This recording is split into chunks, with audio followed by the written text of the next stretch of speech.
26 दिसंबर 2004 भारत और बांग्लादेश का मैच हो रहा था। वो महेंद्र सिंह धोनी के कैरियर का दूसरा मैच था। महेंद्र सिंह धोनी का डेब्यू क्रिकेट में हो चुका था। भारत उस मैच में बांग्लादेश से बहुत ही बुरी तरीके से हार गया था।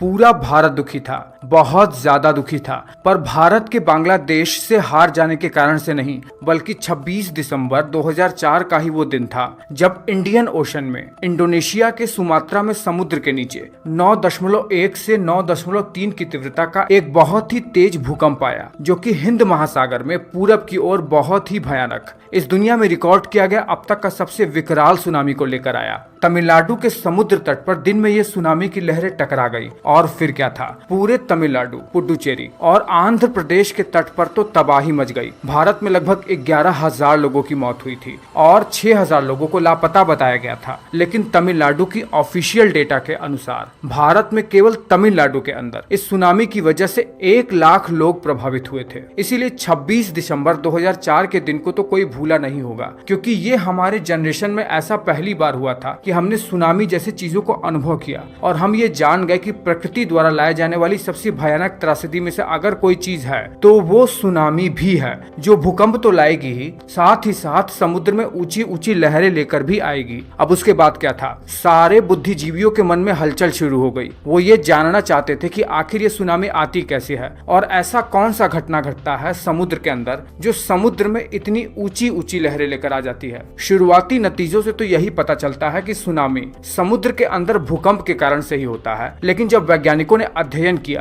तो पाया कि सुनामी आ सकता है ज्वालामुखी विस्फोट से, समुद्र के अंदर स्खलन से, किसी एस्टेरॉयड के समुद्र से टकरा जाने के कारण से और समुद्र के अंदर टेक्टोनिक प्लेट के आपस में टकरा जाने की वजह से जो भूकंप आता है उसके वजह से। और 88% केस में यह देखा गया है कि समुद्र में सुनामी जैसी ऊंची ऊंची लहरों के आने का मुख्य कारण समुद्र के अंदर सिस्मिक एक्टिविटी ही है। तो इंतजार किस बात का है, एक गहरी सांस लीजिए और समुद्र की गहराइयों में खो जाइए, ये जानने के लिए कि समुद्र के अंदर ऐसा क्या होता है जो इतना भयानक भूकंप लाता है सुनामी के साथ। देखिए, जैसा कि आप जानते हैं कि इस धरती का ऊपरी परत कई सारे टेक्टोनिक प्लेट से मिलकर बना हुआ है। इन्हीं प्लेट के ऊपर हमारे महाद्वीप और महासागर भी स्थित हैं और ये टेक्टोनिक प्लेट्स बहुत ही धीरे धीरे साल भर में 1 सेंटीमीटर या 2 सेंटीमीटर की रफ्तार से मूवमेंट करते रहते हैं। जब यही प्लेट मूवमेंट करते करते आपस में टकरा जाते हैं तब भूकंप के झटके हमें महसूस होते हैं। देखिए, समुद्र के अंदर क्या होता है, जब यही टेक्टोनिक प्लेट्स आपस में टकराते हैं तो एक प्लेट बहुत ही झटके के साथ ऊपर उठ जाता है, जो कि समुद्र के अंदर वेव को जनरेट करता है।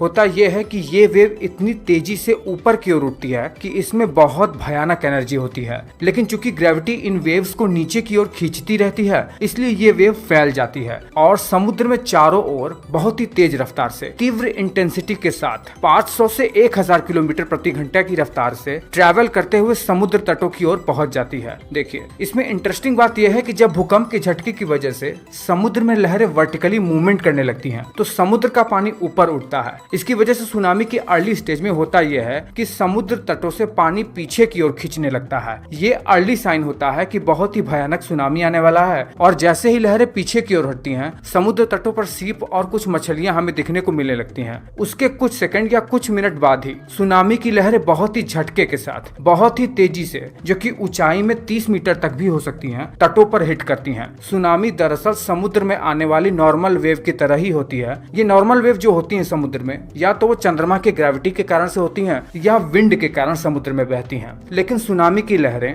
समुद्र के अंदर एक एनर्जी बर्स्ट के कारण से तटों की तरफ आती हैं। जब यह तटों की तरफ आती हैं, तो चूंकि इन लहरों में बहुत ज्यादा एनर्जी होता है और तटों से टकराते वक्त इनकी एनर्जी कंप्रेस्ड हो जाती है, इसीलिए बहुत ही तेजी से एक झटके के साथ तटों से टकराते हुए ये बहुत ही अंदर तक चली जाती हैं और तटों के आसपास जो भी चीज है उन सभी चीजों को बहा ले जाती हैं। और जब यह लहरें पीछे की ओर हटती हैं तो तटों पर इतना ज्यादा मलबा हो जाता है जो सुनामी के बाद की स्थिति को और भी ज्यादा भयानक बना देती है। सुनामी की लहरों से बचने का एकमात्र तरीका यह है कि आप किसी भी तरीके से एक सेफ ऊंची जगह पर चले जाएं, जो कम से कम कुछ नहीं तो 15 से 20 मीटर की ऊंचाई पर तो हो ही, और मजबूत भी हो, जो समुद्र की लहरों को झेल सके। दुनिया के कई देशों ने सुनामी से बचने के लिए समुद्र के तट पर दीवार भी बनाया है और पानी को पास होने के लिए पैसेज भी बनाए हैं, लेकिन लेकिन वह सब व्यर्थ हैं, क्योंकि इसमें इतनी एनर्जी होती है कि अपने सामने वाले किसी भी चीज को ये ध्वस्त करके रख देता है। अब 2004 में आए इंडियन ओशन के सुनामी को ही ले लीजिए। जो कुछ भी रास्ते पे आया उसे इस सुनामी ने बर्बाद कर दिया और इसे दुनिया में आए अब तक की सबसे बड़ी सुनामी कही जाती है, जिसमें लगभग 2 से 2.5 लाख लोगों की मौत हुई थी ऑन पेपर, और न जाने कितने लोग लापता हुए थे।